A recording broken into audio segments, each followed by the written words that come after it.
आयकर व्यवस्था।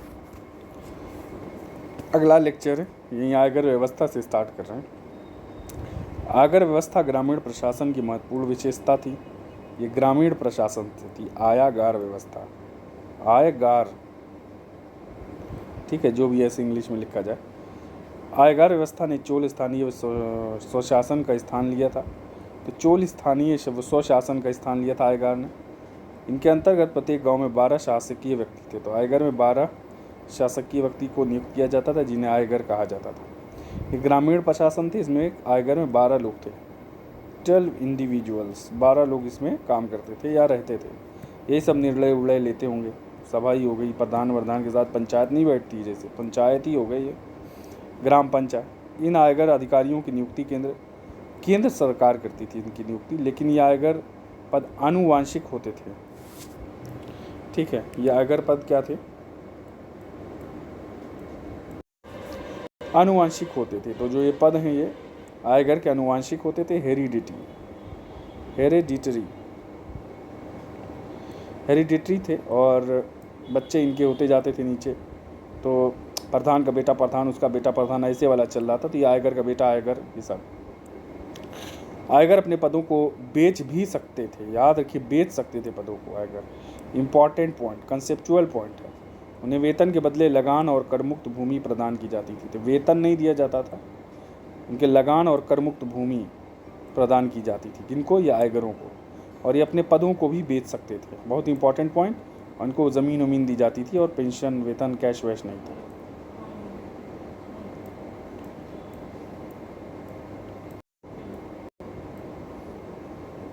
बारह आयगार अधिकारियों में प्रमुख अधिकारी देखिए, 12 जो आयगार होते थे ग्राम लेवल पे। गांव का अकाउंटेंट होता था कर्णिकम।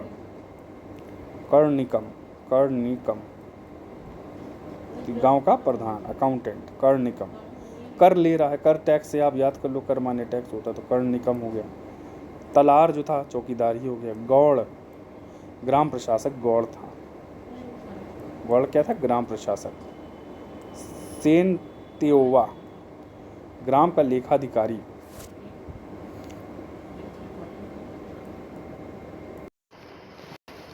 तो यहाँ इन आयकर अधिकारियों की नियुक्ति केंद्र सरकार करती है। सारा हो चुका था, और कर्णिकम हमने देख लिया था। बेगरा कौन है? मजदूर और उनके वेतन, बेरोजगार व्यक्तियों की देखभाल।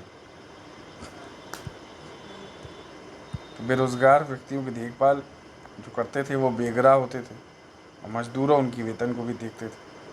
अंतरिम ग्राम प्रशासन का एक अधिकारी था, जो ग्राम सभा की विलेज ऑटोनॉमी किसकी? सभा की ऑटोनॉमी को कंट्रोल करता था या रेगुलेट करता था। ठीक है, तो ग्राम सभा की ऑटोनॉमी देखता था। महानायकाचार्य, अब ये कौन है महानायकाचार्य? ये अधिकारी केंद्र द्वारा गांव में नियुक्त किया गया था, और ये ग्रामीण प्रशासन की देखरेख करता था। तो ये महानायक आचार्य, ये भी ग्राम प्रशासन देखता था। महानायक का आचार्य, ये भी ग्राम प्रशासन को देखता था। महानायक आचार्य, ये भी ग्राम प्रशासन को देखता था। आइए राजस्व प्रशासन पढ़ते हैं। राजस्व प्रशासन,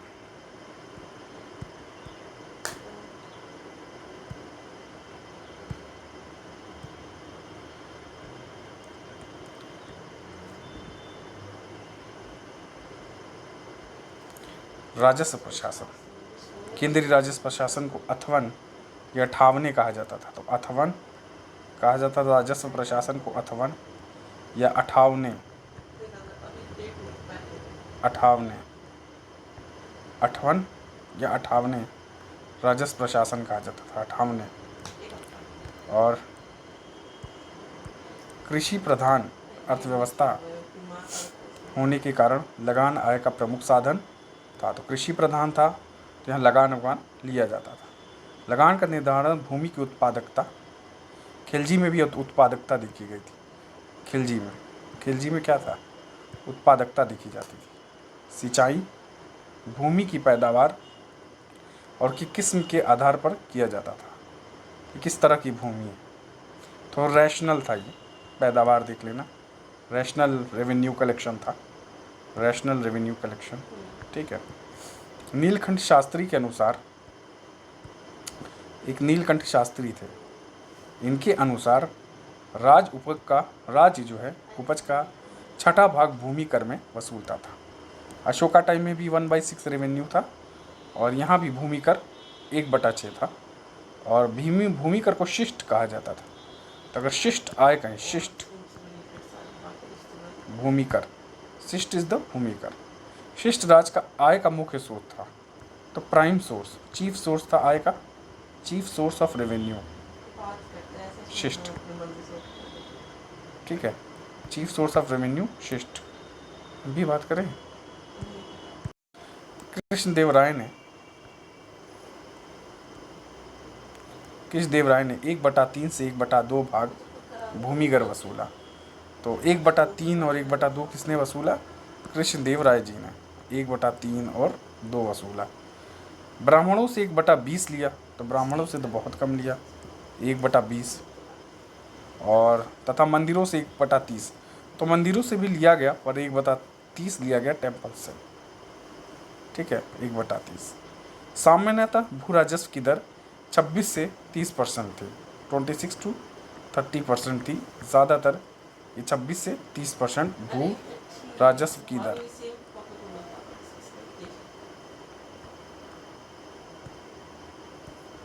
पंद्रहवीं और 16वीं सदी के आरंभिक वर्षों में विजयनगर राज्य की अर्थव्यवस्था के सशक्त होने में कृषि विस्तार एवं निर्यात व्यापार का महत्वपूर्ण योगदान था। 15वीं से 16वीं सदी के आरंभिक वर्षों में विजयनगर राज्य की अर्थव्यवस्था के सशक्त होने में कृषि विस्तार एवं निर्यात व्यापार का महत्वपूर्ण योगदान था। तो कृषि, एग्रीकल्चरल ग्रोथ थी इनके पीरियड में, जिनका एग्रीकल्चर, जो विजयनगर राज्य की जो अर्थव्यवस्था अच्छी थी, इकॉनमी इनकी इकॉनमी अच्छी थी, एक एग्रीकल्चर की वजह से, और दूसरी निर्यात। ठीक है, एक्सपोर्ट करते थे ये लोग, एक्सपोर्ट। तो निर्यात की वजह से और इसकी वजह से कर व्यवस्था व्यापक थी, जो कर व्यवस्था थी इनकी काफ़ी व्यापक थी। ये थोड़ा सा चला जा रहा है, दिक्कत हो रही है इससे। कर व्यवस्था बहुत व्यापक थी और लगान के अतिरिक्त जो चीज़ें हैं वो मकान और पशुओं, धोबी, नाई, भिखारियों, मंदिरों, वैश्यों और मनोरंजन करने वालों से भी कर लगता था। तो पशुओं पे, धोबियों पे, भिखारियों पे, मंदिर पे, वैश्याओं पे, मनोरंजन पे, इन सब पे भी कर लगता था लगान के अलावा। कर निर्धारण हेतु पृथक से करों की सूची थी। तो कर निर्धारण हेतु पृथक से करों की सूची थी और कृष्णदेव राय के कोंडिविडू अभिलेख में 59 वस्तुओं की कर सूची दी गई है। तो कर सूची किससे कितना लगता है वो कृष्णदेव राय के बारे में आपको जानना है। तो कोंडिविडू अभिलेख, तो कोंडिविडू इंस्क्रिप्शन। ठीक है, इससे क्या मिलता है? टैक्स के बारे में, टैक्स ऑन आइटम्स। कितने आइटम्स पे? लगभग 59 आइटम्स पे ये आ गया। विजयनगर साम्राज्य में जुलाहा वर्ग को मंदिर प्रशासन स्थानीय कर वसूली का भागीदारी प्राप्त थी। तो जुलाहा वर्ग को क्या प्राप्त था? कर की वसूली, टैक्स कलेक्शन जुलाहा वर्ग करते थे, टैक्स कलेक्शन। और भागीदारी भी थी, पार्टनर भी थे इसमें, पार्टनर। सामाजिक करों में विवाह कर महत्वपूर्ण था, मैरिज टैक्स भी लगते थे, मैरिज टैक्स। ठीक है, और यह वर व कन्या दोनों पक्षों पर लगता था, मेल फीमेल, दूल्हा दुल्हन दोनों पे लग रहा है। विधवा विवाह को विवाह कर से मुक्ति थी। तो जो विडो है इस पर कोई टैक्स वैक्स नहीं लगता था, विडो मैरिज पे कोई टैक्स नहीं था, no tax on widow marriage, widow marriage में कोई टैक्स नहीं। आइए देखते हैं, कृष्णदेव राय की विवाह कर को समाप्त कर दिया था। कृष्णदेव राय ने मैरिज टैक्स एंड कर दिया, मैरिज टैक्स को एंड कर दिया कृष्णदेव राय ने, ख़त्म कर दिया मैरिज टैक्स को। और सदाशिव राय ने 16वीं शताब्दी में अंत में नाइयों को भी कर से मुक्त कर दिया, क्योंकि वह कंदोज नामक नाई की सेवा से प्रसन्न हुए थे। तो सदाशिव राय जो थे, सदाशिव राय, ये इन्होंने नाई से भी टैक्स नहीं लिया, क्योंकि एक नाई था कंदोज या कंदोज कह लीजिए, कंदोज।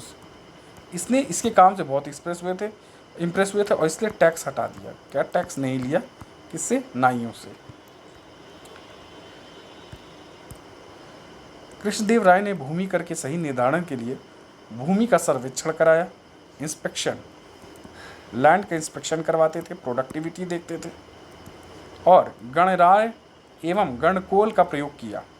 तो गणराय और गणकोल। तो कृष्णदेव राय ने भूमि कर से सही निर्धारण के लिए, सर्वेक्षण के लिए गणराय या गणकोल का इस्तेमाल किया। गाइस, गणराय गणकोल का मीनिंग क्या है मुझे नहीं मिल रहा है, आप कमेंट सेक्शन में बताना।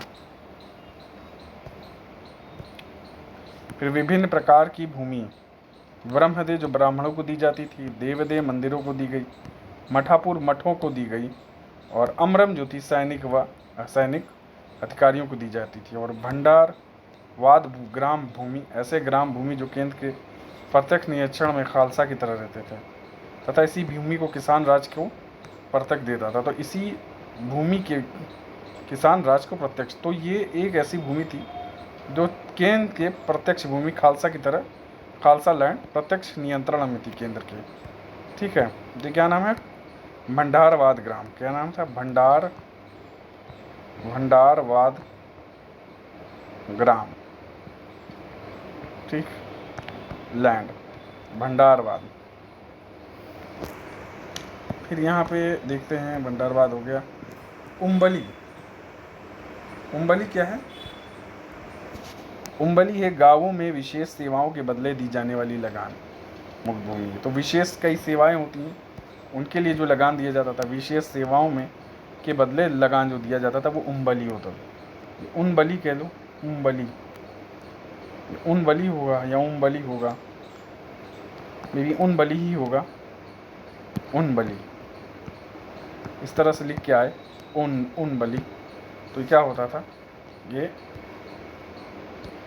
ये भी एक लगान था। क्या था? लगान, उम्बली। कुत्तगरी, कुट्टगरी, कुट्टगरी, कुत्तगरी, कुट्टगरी या कुत्तगरी, ये क्या था? बड़े भूस्वामियों, मंदिरों व ब्राह्मणों द्वारा खेती के लिए छोटे किसानों को पट्टे पर दी गई हुई। तो छोटे किसानों को, जो पीजेंट्स को दी जाती थी, बड़े लैंडलॉर्ड देते थे। कौन? बड़े लैंडलॉर्ड, जो पीजेंट्स को लैंड देते थे। ठीक है, लैंड देते थे पीजेंट्स को, इनको कुट्टागुरी कहा जाता था।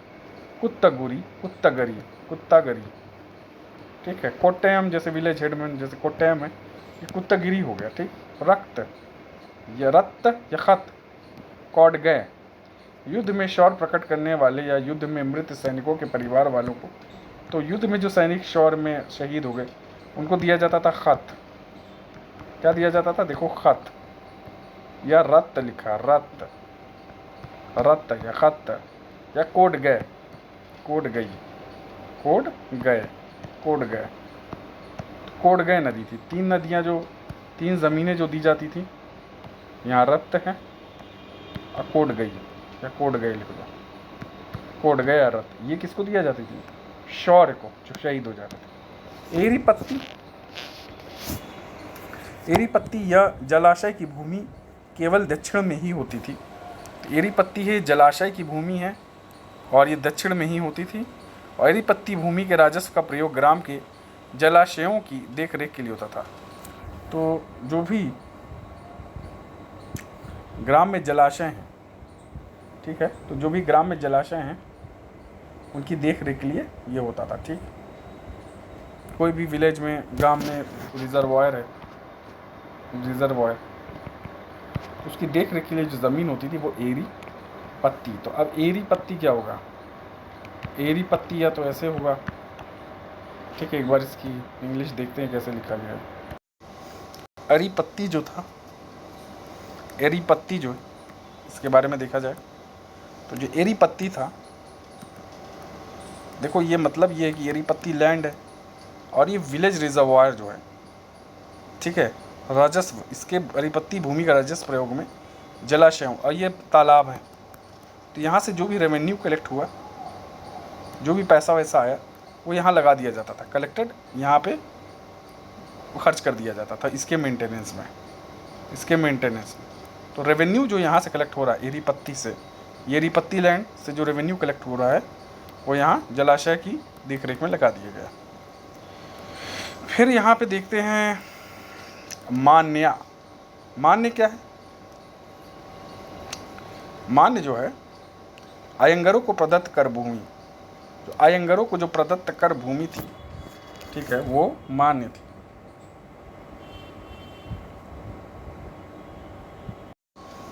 अयंगर जो थे एक तरह के भी ब्राह्मण होते थे।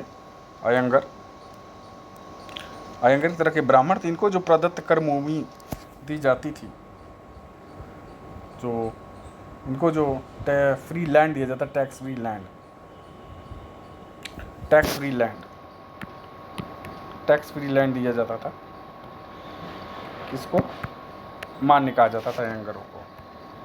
फिर यहाँ है वारम व्यवस्था।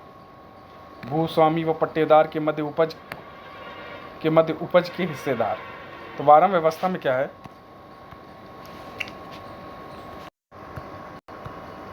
तो जो भूस्वामी और पीजेंट्स के बीच में, पीजेंट हो गया, आइलैंड ओनर हो गया, ठीक है, इन दोनों के बीच में जो डिवीज़न होता था और शेयरिंग होती थी क्रॉप उपज की, शेयरिंग ऑफ क्रॉप, तो यही चीज़ है, बंटवारा, हिस्सेदारी कितनी है, यही वारम व्यवस्था थी। वारम व्यवस्था।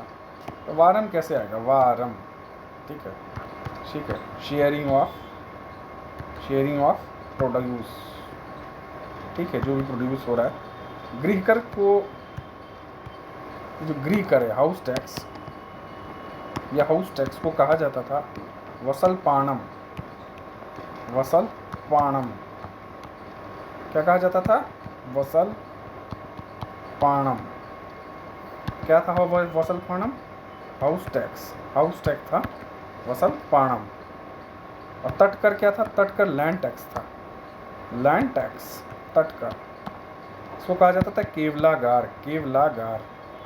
क्या कहा जाता था? केवलागार लैंड टैक्स। बढ़ई से लिया जाने वाला कर जो था वो कसाई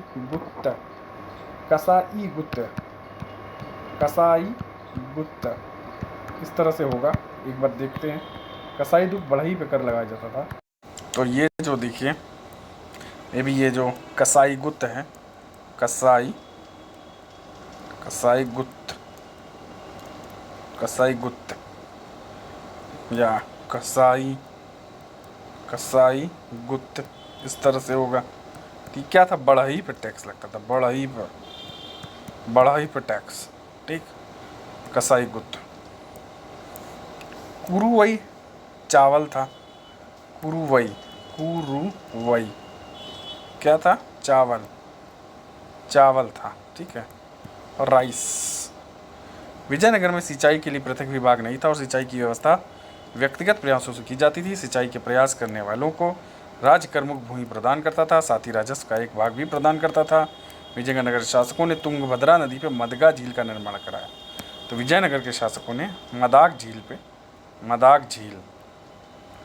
क्या निर्माण कराया? मदाग झील पे निर्माण कराया। क्या? एक मदाग झील का निर्माण करवाया तुंगभद्रा नदी पे।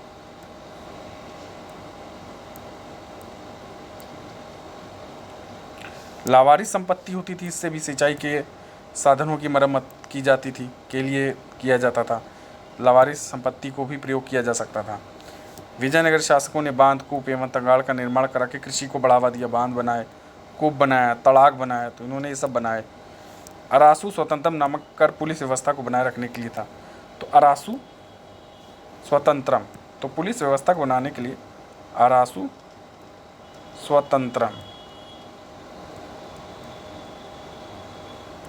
स्वतंत्रम, किसके लिए? पुलिस व्यवस्था को बनाए रखने के लिए। तो पुलिस व्यवस्था को बनाए रखने के लिए अरासु स्वतंत्रम।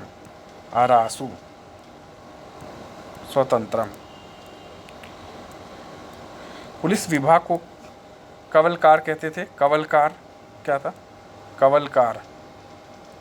कवलकार कौन सा विभाग था? पुलिस विभाग। अब्दुल रज़्ज़ाक के अनुसार वैश्यालयों पर पेन का कर लगता था। वैश्यालयों पे कौन सा कर? पेन का कर। पेन का टैक्स जो लगता था, किस पे लगता था? वैश्यालयों पे। विजयनगर में पुलिस का वेतन वैश्यालयों से होने वाली आय से दिया जाता था। तो विजयनगर में पुलिस का वेतन जो वैश्यालय थे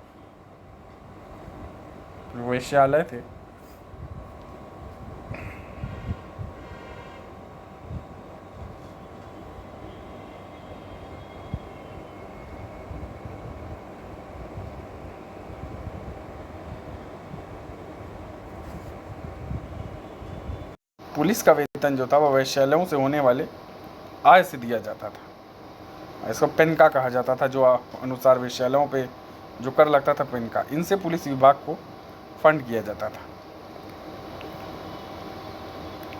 सोनम भी कहा जाता था। सोनम, वैश्यालयों से होने वाली आय सोनम होती थी। कहाँ से? वैश्यालयों से होने वाली आय क्या थी? सोनम। विजयनगर में वसूले जाने विविध कर थे। कदमई, मगमई, कनिकई, कत्तम, कणम, वरम, भोगम, वारी, पत्तम, इरई, कत्तायम, ये सब थे। तो काम के जो है हम लोग ने देख लिया है। भूमि माप पट्टिकाओं या गरीबों के भिन्न नाम थे, जैसे कि जो कुछ भूमि माप पट्टिकाओं या गरीबों के विभिन्न नाम थे, जैसे नदल-लुक्कल, राजव्यथ-दंकोल, गंडरायगंडकोल, तो गंडरायगंडकोल, राजव्यथ-दंकोल और नदलक्कुल है, राजव्यथ-दंकोल। ये सब सारे जो थे पट्टिकाओं या जरीबों को देने वाले भूमि मापक पट्टिकाओं के नाम थे। ठीक है, और मुद्रा देखते हैं। मुद्रा नेक्स्ट लेक्चर से करेंगे।